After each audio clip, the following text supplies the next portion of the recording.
பெரும்பாலானவங்க தூங்கும்போது பில்லோக்கு அடியில் மொபைல் ஃபோனை வச்சுட்டு தூங்கிடுவோம். அதனால் உடலுக்கு எவ்வளவு பாதிப்புகள் ஏற்படும் தெரியுமா? வாங்க இந்த வீடியோவில் பார்க்கலாம்.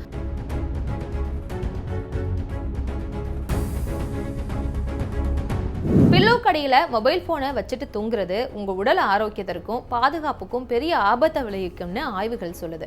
மொபைல் ஃபோன்களில் பயன்படுத்தப்படும் ப்ளூ லைட்டை வழங்கக்கூடிய LED பல்புகளின் அதிகப்படியான ரேடியேஷன் கேன்சர் செல்களை உருவாக்கும் ஆற்றல் கொண்டதா இருக்கிறதா ஆய்வுகளில் கண்டறிஞ்சிருக்காங்க. மேலும் மொபைல் ஃபோனோட ரேடியேஷன் நமது உடல்ல மெலட்டோனின் அமில சுரப்பை குறைக்குதான். இது நமது உடலின் பயோலாஜிக்கல் கடிகாரத்தின் செயல்பாட்டையே முடக்கி ஆண்களுக்கு புரோஸ்டேட் புற்றுநோயையும் பெண்களுக்கு மார்பக புற்றுநோயையும் உருவாக்குறதா ஆய்வுகள் சொல்லுது. ஸ்மார்ட் போன்களிலிருந்து வெளிப்படக்கூடிய அதிகப்படியான ப்ளூ லைட் ரேடியேஷன் உடல் பருமன அதிகரிக்கும் வாய்ப்பை உருவாக்குதான். பில்லோக்கு அடியில காற்றோட்டம் இருக்காது.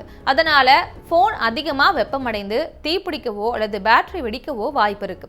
மேலும் போன்ல இருந்து வெளிப்படக்கூடிய நீல ஒளி அதாவது ப்ளூ லைட் தூக்கத்தை தூண்டும் மெலட்டோனின் என்ற ஹார்மோன் சுரப்பதை தடுக்குதான். அதே போல நீண்ட நேரம் தலைக்கு அருகிலேயே நீங்க போனை வச்சிருக்கிறதுனால ஏற்படக்கூடிய எலக்ட்ரோ மேக்னெட்டிக் ரேடியேஷன் தலைவலியையும் தசைவலிக்கும் காரணமா அமையுது. அதே போல தூக்கத்தின் இடையில வரக்கூடிய நோட்டிபிகேஷன் சவுண்டும் உங்க ஆழ்ந்த தூக்கத்தை கெடுத்து அடுத்த நாள் சோர்வையும் ஸ்ட்ரெஸ்ஸையும் உண்டாக்குமா. அதனால தான் தூங்குவதற்கு 1 மணி நேரத்திற்கு முன்னாடி மொபைல் ஃபோன் பயன்படுத்துறத தவிர்க்கணும். ஃபோனை உங்ககிட்ட இருந்து குறைந்தது 3 அடி தூரத்தில் தள்ளி வைத்து தூங்கணும். முடிந்த அளவுக்கு ஃபோனை ஃப்ளைட் மோடில் வச்சுட்டு தூங்குறது ரொம்ப நல்லதுன்னு அறிவுறுத்தப்படுது.